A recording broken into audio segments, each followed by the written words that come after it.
गांव डिंगसरा में भाजपा के पूर्व जिलाध्यक्ष एवं हरकोफेड के चेयरमैन वेद फुल्ला ने कांग्रेस को ललकारा, आप दें जवाब।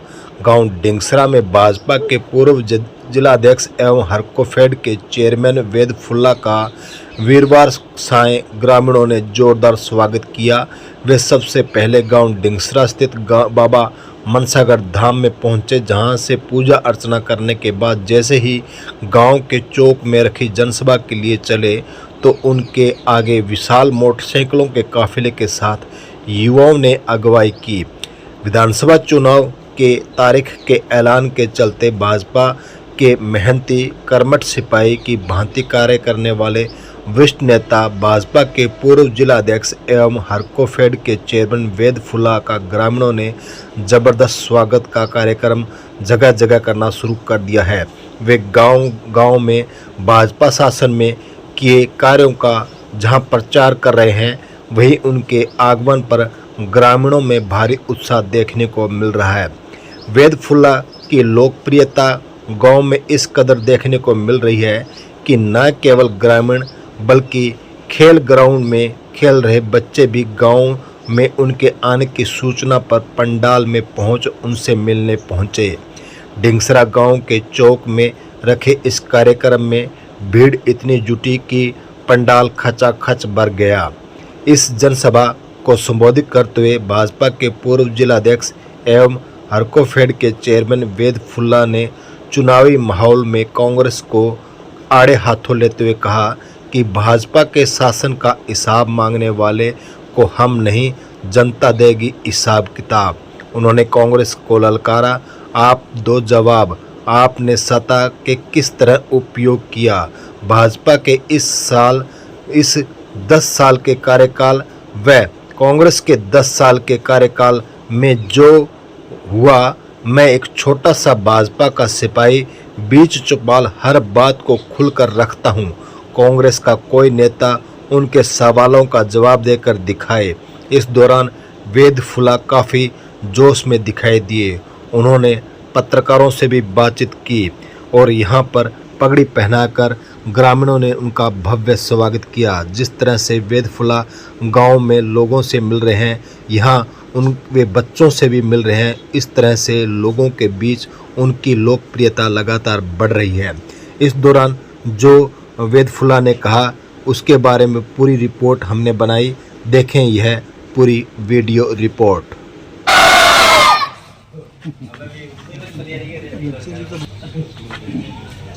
बाबा मनसागढ़ की जय हो। पावन धरती पर गांव डिंगसरा में गांव के सम्मानित सरपंच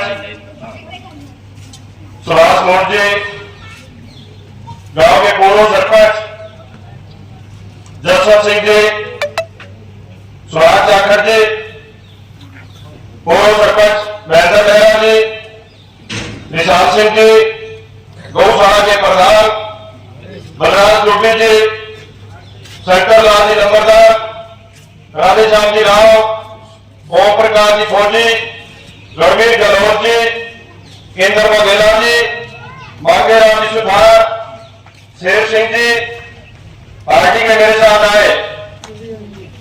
बहुत ही सीनियर साथी आदरणीय दिनेश नायक जी, सुल्तान नायक जी, आपके गांव से पार्टी के हमारे इस भट्टू मंडल के अध्यक्ष भाई संदीप मेहरा जी, शहरी मंडल अध्यक्ष हमारे संगीत इंगरा जी, आदरणीय नरेलन जी और पार्टी के जितने सीनियर साथी मेरे साथ चल रहे हैं, उसके अलावा आज के कार्यक्रम में उपस्थित बड़े बुजुर्गों, नौजवान साथियों और हमारी आगे फुटबॉल की टीम बड़ी जबरदस्त है। और मैं देख रहा हूं कि डिंगसरा गांव का आने वाला भविष्य जो बुलेरो का वो बहुत सुरक्षित है। आने वाले देश का भविष्य है। प्यारे बच्चों, मेरे साथ जोर से बोलेंगे बाबा मनसागढ़ महाराज की। आज आप सबके बीच में एक पार्टी का संदेशा लेकर के आया हूं। थोड़ा दिन पहले हमारे बीच में कांग्रेस पार्टी के रोहतक से सांसद चौधरी दीपेंद्र हुड्डा सिंह जी आए थे। मुख्यमंत्री भूपेंद्र सिंह हुड्डा जी का एक संदेशा लेकर के फतेहाबाद में उनका कार्यक्रम हुआ। मंडी का बड़ा बस्तर के सामने बड़ा शहर है, वहां से वो पूरा शहर का चक्कर काट के उन्होंने कहा कि हम भारतीय जनता पार्टी से पिछले 10 साल का हिसाब मांगते हैं। तो मैं आज आपके गांव में बाबा बच्चा करके चरणों में प्रणाम करके और हमारे पूरे फतेहाबाद जिले के फतेहाबाद शहर की मीडिया मेरे सामने उपस्थित इनका भी अभिनंदन और स्वागत करता हूं। आप सबके बीच में मैं भी 2-4 क्वेश्चन जो है कांग्रेस पार्टी के नेताओं से और कांग्रेस पार्टी के जो अपने आप को अलग अलग मुख्यमंत्री कहते हैं उनसे कहना चाहता हूं। गांव मित्रा के बड़े बुजुर्गों, नौजवान साथियों, अब जो कांग्रेस पार्टी है कह रही है हरियाणा प्रदेश में हम सरकार बनाने जा रहे हैं और कई बार तो कहते हैं कि हमारे पास 2425 आवेदन आ गए हैं। मैं ये पूछना चाहता हूं कि विधानसभा इलेक्शन से पहले लोकसभा इलेक्शन हरियाणा प्रदेश में हुआ और इस इलेक्शन में जिस तरीके का भ्रम फैलाया गया कि भाई कांग्रेस की अगर राज आएगा तो इस देश के अंदर मोदी जी जो है जो संविधान को खत्म करना चाहते हैं अब उस संविधान को खत्म नहीं होने देंगे। दूसरा, कांग्रेस पार्टी के युवराज राहुल गांधी जी ने एक नारा दिया कि हमारी सरकार बढ़ती है तो 4 जून को रिजल्ट आएगा, 1 जुलाई को आपके खाते में 8500 रुपए खटाखट खटाएंगे। सुना होगा खटाखट का सबने सुना नहीं? किस से सबने सुना है। और आज क्या बताएंगे, कहावत भी बन रही है, किसी ने 10,000 रुपए ले लो ना तो कहते भी एक खटाखट दे दे, बाकी 1500 दे दे। लोग कहते हैं हमारी बात, यानी कि उन्होंने झूठ का भरम फैला करके हरियाणा प्रदेश के अंदर 5 सीटें जीत ली। लेकिन ये विधानसभा चुनाव, इस विधानसभा चुनाव के अंदर पाई का हिसाब ग्रामीण क्षेत्र में रहने वाले, शहरी क्षेत्र में रहने वाले प्रत्येक वोटर जो है वो मांगने का काम करता है। मैं भूपेंद्र सिंह हुड्डा जी का 10 साल तक राज रहा। आज मैं डिगरा गांव के चौक में खड़ा हूं और इस चौक में आकर के कांग्रेस पार्टी के नेता भी आपके बीच में बोलेंगे। मेरा डिगरा गांव के बड़े बुजुर्गों, नौजवान साथियों से निवेदन है कि आप मुझसे पूछना कि 2004 से लेकर के 2014 तक डिगरा गांव में आपने कितनी नौकरी देने का काम किया, पहला मेरा क्वेश्चन ये है। और भारतीय जनता पार्टी का राज आने के बाद आज डिगरा गांव में सरपंच आप कितने बच्चे लगे? 50-60 बच्चे सरपंच साहब कह रहे हैं कि 2014 से लेकर के 2024 तक डिगरा गांव में 50-60 बच्चे लगे। ये मैं नहीं कह रहा, गांव के हमारे सम्मानित सरपंच साहब कह रहे हैं।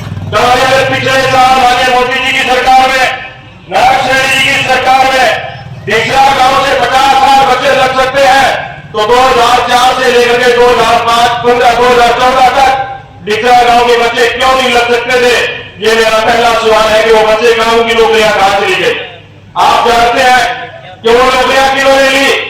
वो नौकरियां ली कांग्रेस पार्टी के जो नेता थे, उनके रिश्तेदारों ने, उनके साथ घूमने वाले, उनकी गाड़ी पर कपड़ा मारने वाले या उनकी दुकान का शटर उठाने वाले उन लोगों ने, या नौकरी उन लोगों को मिली जिन्होंने ठेला लेकर के उनकी दुकान पर जाकर के पकड़ाया, यानी कि पर्ची और खर्ची से नौकरी देने का काम किया भूपेंद्र सिंह हुड्डा जी के राज है।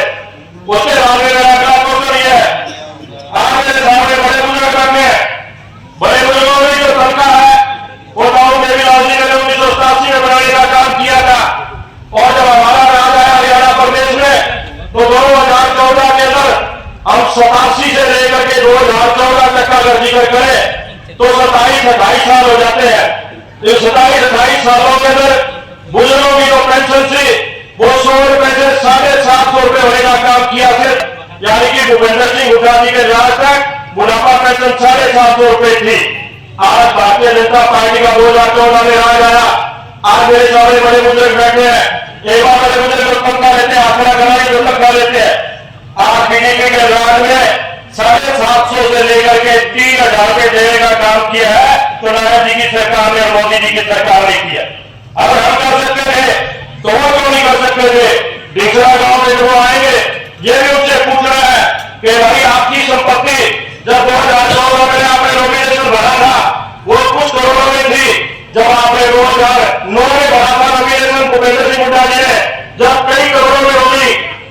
2014 के अंदर जब नॉमिनेशन भरा तो वो कई करोड़ों में होगी। आपकी संपत्ति 10 साल के अंदर कई गुना बढ़ गई, तो बुजुर्गों की पेंशन बढ़ाने का काम आपने क्यों नहीं किया? ये मेरा सवाल उनसे। और मेरा तीसरा सवाल है, ये गांव के बड़े बुजुर्ग बैठे हैं, 2014 से पहले हरियाणा प्रदेश के अंदर जितने भी चुनाव हुए, 1 नवंबर 1966 को हरियाणा प्रदेश पंजाब से अलग हुआ था। कांग्रेस पार्टी का 1 नवंबर 1966 से लेकर के जो मैनिफेस्टो है वो आप उठा लें।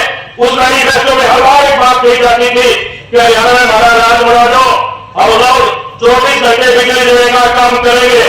लेकिन आप सब बड़े बुजुर्ग जानते हैं कि भाई गर्मी का महीना है, अगस्त चल रहा है, अगस्त के महीने में कांग्रेस के राज में सरपंच आप कितनी गिलाई जाती थी इसे बताओ?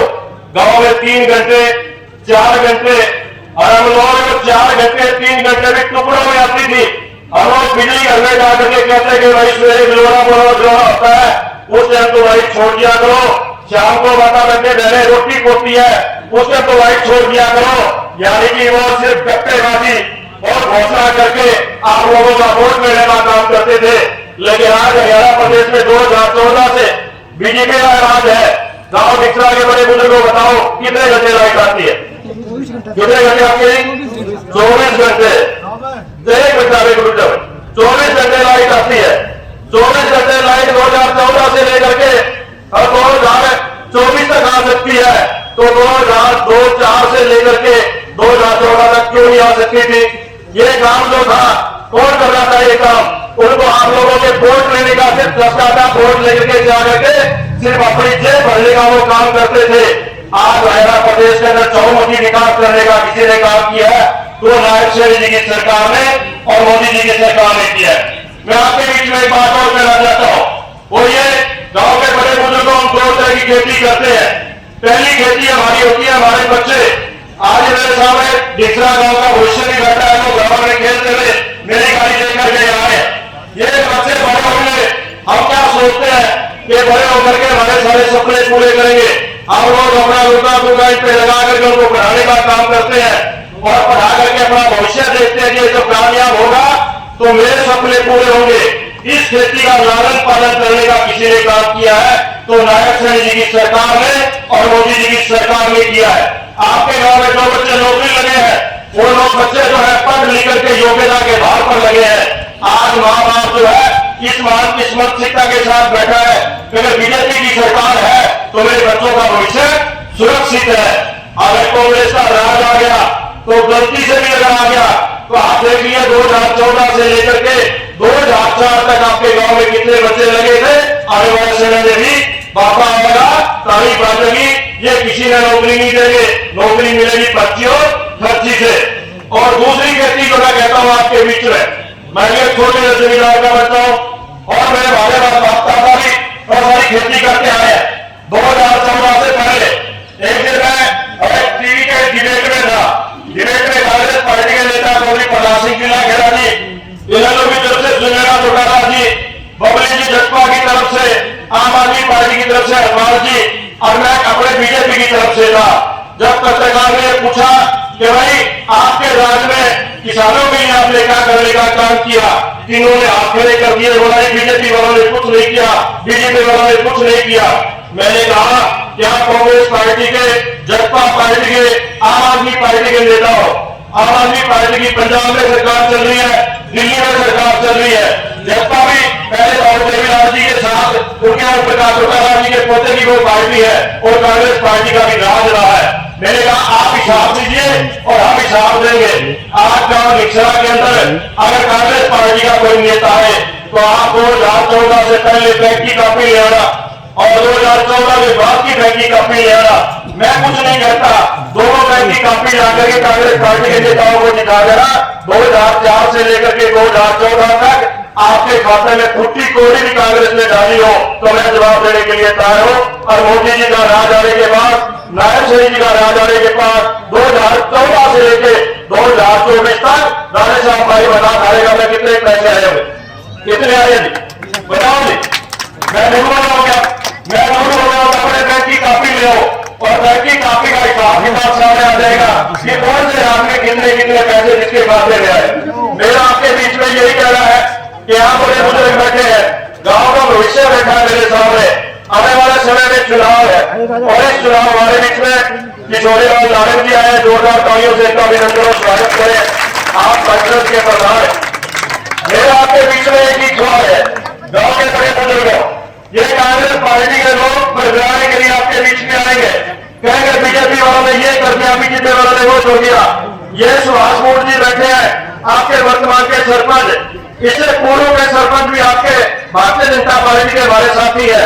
दोनों सरपंचों से आप हिसाब ले लेना कि बीजेपी के राज में ढिंगसरा गांव के अंदर कितने पैसे लगे, वो बता देंगे। सुराही बिजली और कितने पैसे लगे आपके गांव? बहुत पैसे लगे, करोड़ों में पैसे का जिला टैक्स था। और कांग्रेस के राज में 2014 से लेकर 2004 तक कितने पैसे लेंगे आपको सरपंच बता देंगे। और एक बात ढिंगसरा गांव के तो सब जानते हैं अच्छे तरीके से कि भाई 2014 से पहले आपका गांव संघर्ष कर रहा था 2 समय की भर्ती को लेकर के, जी और पूरे गांव को छावनी बना दिया था कांग्रेस के राज में। भूपेंद्र सिंह हुड्डा जी ने बना दिया था, नहीं बना दिया था बताओ? और आपके गांव के 80-85 साल के बड़े बुजुर्ग उन पर केस लगा रखा था कि ये लोग जो है ये आतंकवादियों की तरह गांव में व्यवहार करते हैं, ये शरारती तत्व है, ऐसे ऐसे आरोप लगे हुए थे। हमारी सरकार आने के बाद में जब ये बात मेरे सामने आई तो मैंने मनोहर लाल जी से बात करके आदरणीय मुख्यमंत्री, पूर्व मुख्यमंत्री से बताया कि ढिंगसरा गांव के अंदर बड़े बुजुर्गों पर कांग्रेस पार्टी के राज में केस दर्ज हुए हैं। उन्होंने तुरंत फोन करके डीसी को कहा कि इसका संज्ञान लेकर के सभी केस हटाने का काम करो। हटे कि नहीं हटे बताओ जी? हटे ना? ये राज आपका राज है, ये राज जनता का राज है, ये राज किसी नेता का राज नहीं है। आप लोग अच्छी तरीके से भी जानते हैं कि जब कांग्रेस का राज था तो यहां भूपेंद्र सिंह हुड्डा जी का दवाई लगातार 10 साल तक नाम जानते हो उसका क्या नाम था? गुलाल बहादुर जी लगातार इस इलाके में एक नहीं रहे। और वही हमने चुन के भेजे प्रहलाद सिंह गिला खेड़ा जी को, चुन के भेजा हमने किसी और नेता को। आप लोग थाने तहसील कोर्ट कचहरी डीसीएसपी के पास जाते, वो क्या कहता कि मेरे पास तो सीएम के जवाई का फोन आया है। भाई सीएम के जवाई का हम क्या ढूंढे? और वो कोई काम हो वो सीधा मुख्यमंत्री जी का जवाई। यानी कि इस तरीके से ये लोग अपने रिश्तेदारों के माध्यम से जनता जनार्दन के गाले पसीने की धन को कमाकर अपने लूटने का काम करते थे। आज आपके बीच में मैं यही बात कहने के लिए आया हूं कि हम लोग भी कांग्रेस से सवाल पूछते हैं, उसका जवाब ढिंगसरा गांव के चौक में आकर के कांग्रेस पार्टी के नेता ने जो बात मैंने आपके बीच में कही, कोई झूठ कही है तो आप लोग मुझे टोक सकते हैं। अगर मैंने सच कही है तो कांग्रेस पार्टी के जब नेता यहाँ पे आए तो उनसे जवाब मांगना।